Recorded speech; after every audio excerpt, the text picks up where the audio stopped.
बताया उत्तर प्रदेश क्यों जरूरी है। 80 लोकसभा की सीटें जो जीता, केंद्र की सत्ता तक पहुंचा। मायावती का रुझान किस तरफ देख रहे हैं, कितना संभव है, कितना प्रैक्टिकल व्यवहारिक देख रहे हैं आपकी गठबंधन में चली आएंगी? मुझे लगता है गरिमा की मायावती को ज्यादा ओवर एस्टिमेट किया जा रहा है। मायावती का इतिहास समझिए, ये सिर्फ गणित की बात नहीं है, इसमें केमिस्ट्री बहुत इन्वॉल्व है। मायावती का इतिहास ये है पूरा राइट फ्रॉम द टाइम जब वो एंटर हुई है यूपी की राजनीति में, मेन स्ट्रीम में, कि जिसके साथ वो चुनाव लड़ती हैं उसके साथ सरकार नहीं बनाती है। तो मायावती का ये विशेष उनकी ये क्वालिटी है कि वो कभी भी, चाहे वो शुरू में सपा के साथ हो, बीजेपी के साथ हो, बीजेपी के साथ 3 बार सरकार बनाई बीजेपी की मदद से और तीनों बार उनको लात मारी।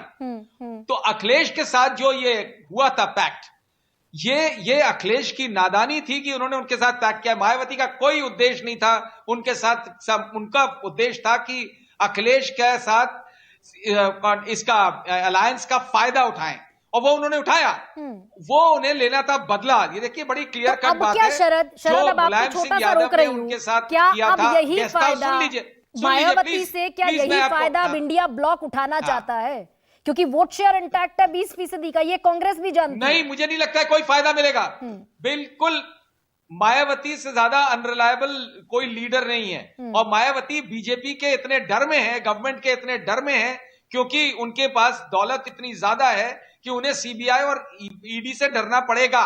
इसके बाद वो तो कह रही है कि मैं संन्यास ले लूंगी, लेकिन बीजेपी के साथ नहीं इस्तेमाल करती है एजेंसीज का। अरे वो तो पहले भी कई बार बोल चुकी हैं मायावती कि मैंने बोला ना कि उनके जो भी उनको समझता है, अगर वो इतना नहीं समझ सकता तो वो बहुत बड़ा नादान है। अखिलेश ने ये नादानी करी थी और उसका यही हुआ कि अखिलेश का वोट ट्रांसफर हुआ मायावती को, और मायावती ने इंश्योर किया कि अखिलेश को ना ट्रांसफर हो।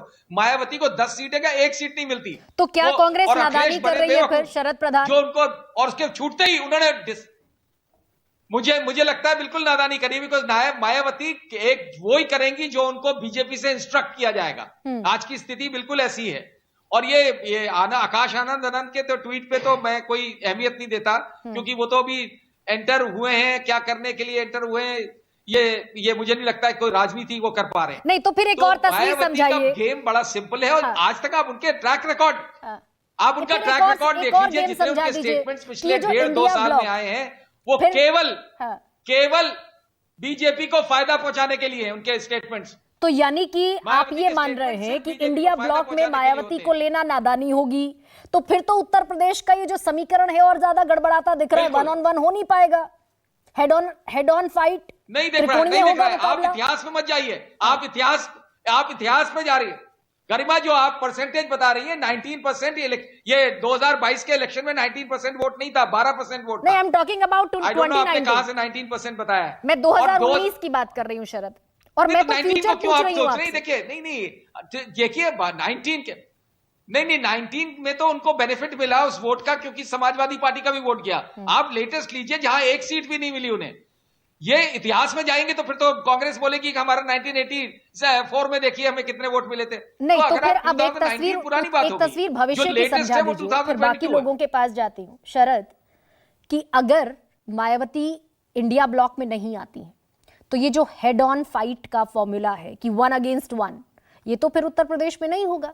उत्तर प्रदेश में मामला त्रिकोणीय हो जाएगा। त्रिकोणीय होगा तो इंडिया ब्लॉक को नुकसान मायावती नहीं ये बड़ा सिंपलिस्टिक आप जो एक्सप्लेन कर रही है, मेरे हिसाब से बड़ा सिंपल हो सकता है, may be wrong, but fact यही है कि मायावती की वो हैसियत नहीं है पॉलिटिकली आज की डेट में जो लोग समझ रहे हैं। और ये अगर समझ करके मायावती का आप देख लीजिएगा जो हशर हुआ है 2022 में, वो डिपिक्ट करता है कि पब्लिक परसेप्शन क्या हो गया है, कि जितने भी जो वोटर्स, ट्रेडिशनल वोटर मायावती का, वो धीमे धीमे खिसक रहा है। तो मायावती का बहुत लार्ज स्केल में वोट जाएगा और भी, क्योंकि जिस तरह उनका एक्सपोजर हो गया है कि वो बीजेपी की एजेंट के रूप में उनको लोग मानने लगे हैं, तो उनका जो ट्रेडिशनल है वोटर वो भी जा रहा है, उससे कोई बेनिफिट नहीं होने वाला। तो क्या कांग्रेस नादानी कर रही है? आलोक शर्मा, आप अग्री करते हैं शरद प्रधान से?